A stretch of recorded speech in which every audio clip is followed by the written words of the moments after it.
Believe it or not, in my automotive career, this is actually the first KTM product that I'm reviewing. And I believe a lot of you will be first-time buyers of this bike. Maybe you've had a 150 or a 200cc bike for a while now and you want something a bit more exciting, a bit more performance-oriented. Well then, should you be looking at the Gen 3 KTM Duke 390? How well does it treat first-timers like you and I? Let's find out.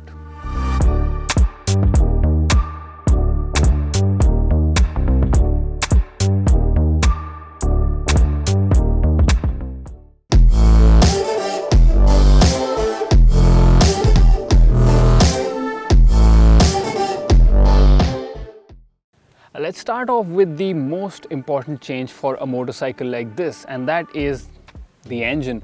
Now you can see this LC4C engine, which is now housed inside the 390 Duke. It's an all-new engine according to KTM, and it's bigger in capacity as well.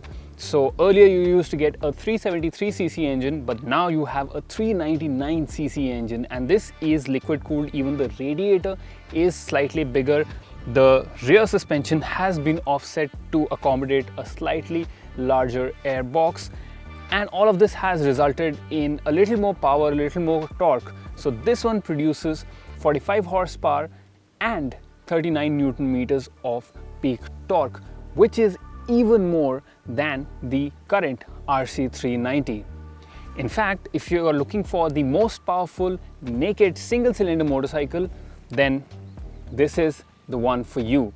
Now the power and torque is obviously enough to propel this to triple digit speeds even in third gear when you whack open the throttle, and with 6 gears to play you can achieve a claimed 150 kilometers an hour according to KTM. And what is also exciting is that not only does it have more power than before, but it also comes in a little earlier. According to KTM, 80% of the power and torque is accessible right from 5000 RPM, which is quite great because that is usually where you will be sitting at if you are riding around in the city.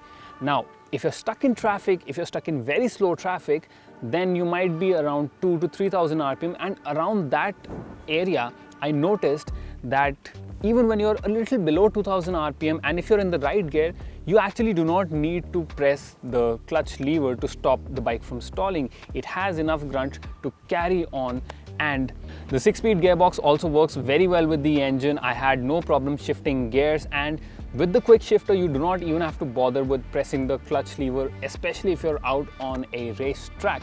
I did, however, have some trouble finding the neutral, so that is something which can be a little annoying when you come to a halt and you want to plop it into neutral. Then it is a little bit hard to find at times.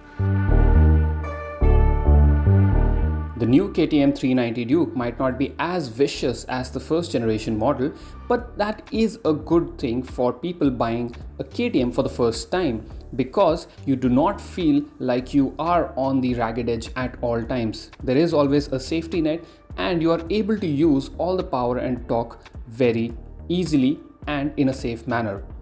When I was out on the track, I did notice that the agility of the motorcycle makes it very easy to switch sides and take corners at high speeds, and this is also complemented by the fact that the tires provide good grip. And a special mention for the front brakes, which can bring this bike to a halt or slow down its speed significantly in a very short amount of time and distance. You finally get adjustable front and rear suspension in the 390 Duke, and these are WP Apex forks. The monoshock has been offset, as I explained earlier, to accommodate the larger airbox, and this is 10-step preload adjustable and 5-step for the rebound, while the front can be adjusted to 5 steps for rebound and for compression. So if you often take out your bike on the track, then you can play with the suspension settings and tune it according to your liking. Thanks to electronic aids like cornering, ABS, different ride modes, traction control, you have a lot of control over this motorcycle, and very rarely will it put you in a very dangerous situation.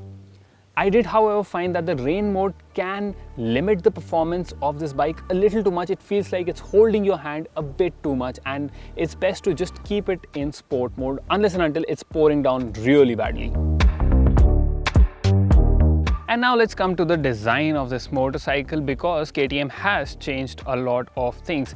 Most significantly, you'll see that the headlamp, while it retains a very familiar design, it has these extra shrouds here which house the DRLs. You don't have the boomerang shaped DRLs on the side of the actual unit now, and these shrouds combined with the extended fuel tank shrouds really lend it a very mean, muscular and sharp appeal. You have a new exhaust now. It's an underslung unit instead of the regular one that you saw in the older model.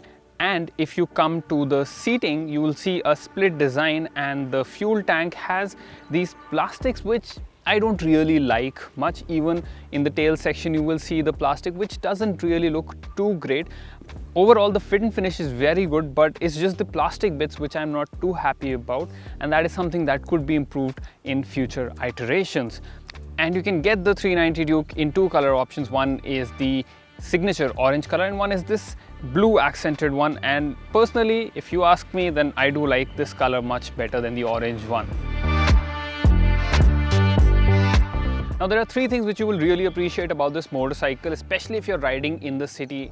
The first one is the handlebar. You don't get a clip-on, you get a normal handlebar, but this has a very small turning radius. Even when you twist the handlebar a lot, the bike does not feel like it's going to lose its balance, which is really good if you want to make some tight maneuvers. Then you have the seat height, which is set at 800 mm, and that is very accessible for almost all. And the third point is the ground clearance, which has gone up by almost 30 mm compared to the previous model. This one has a ground clearance of 183 mm, which is a boon for people who live in cities which have those nasty speed breakers or have very bad pothole roads. In fact, this road right now that you see, we were able to easily bring this bike here and it did not bottom out thanks to the plenty of ground clearance despite having an underslung exhaust.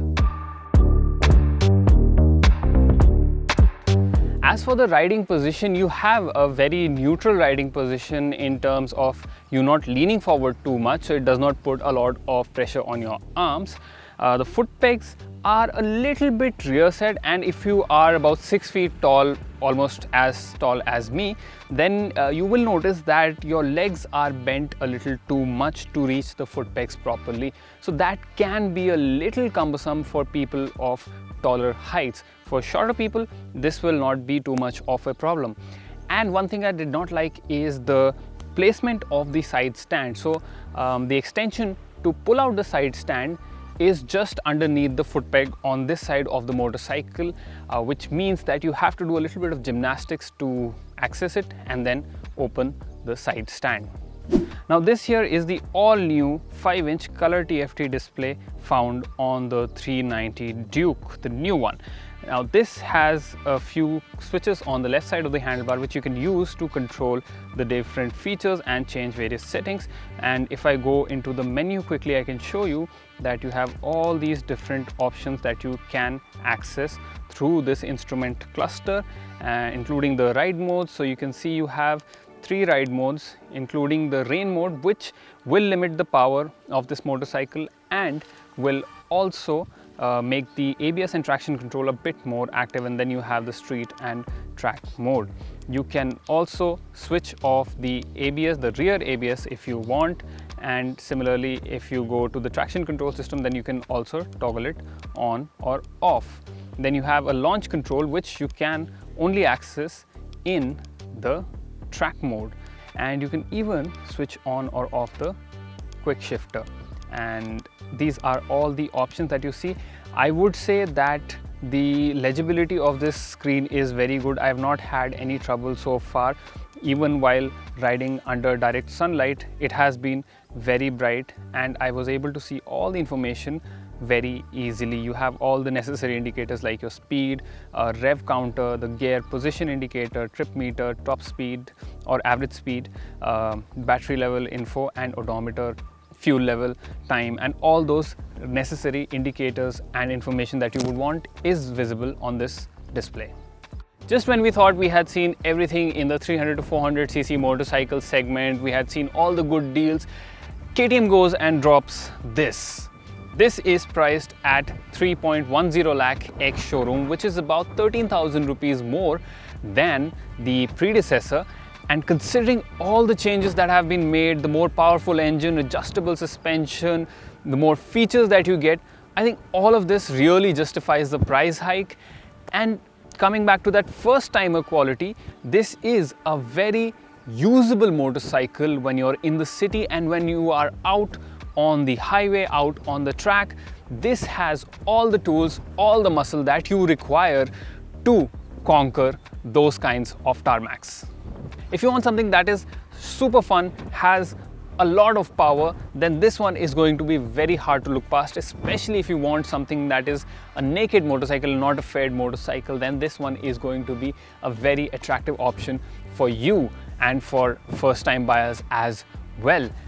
That is all from my side for today. If you have any questions regarding this motorcycle, if you have any feedback for us, do comment down below. If you like the information that was provided, do hit the like button and subscribe to our channel for more such automotive content.